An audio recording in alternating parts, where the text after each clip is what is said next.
waxaan doonayaa inaan guursado weli gaafalaada ma isku biirshay xajkina lagu leeyahay keebaan horaysiinayaa maabuurka mise xajka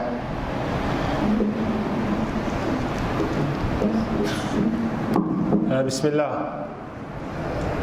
labada arrimoodba waa laba arrimood oo guurka iyo xajka labadaba lagaaga baahan yahay haddii markaa guurka aad ugu baahi badan tahay naftaaduna aanay ka sabri karin isaga horraysiin waayo waxaad noqonaysaa fii xukmi غayr almustatiic kii awoodayay kayrkii baad la xukun noqonaysaa maadaama guurka waxyaabo kale ay ku xeeran yihiin taakhiirkiisana laga yaabo dhib inuu ka dhasho sidaa daraaddeed ta kalena culammada ay isku khilaafsan yihiin xajku ma taakhiir ba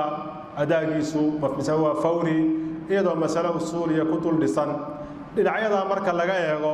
naftaadu hadday guurka aanay ka sabri karin aadna u baahi badan tahay isla markaana aadan rajaynaynin maal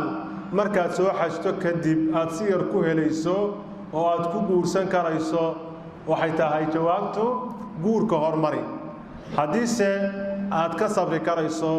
amaba aad u diyaargaroobi karayso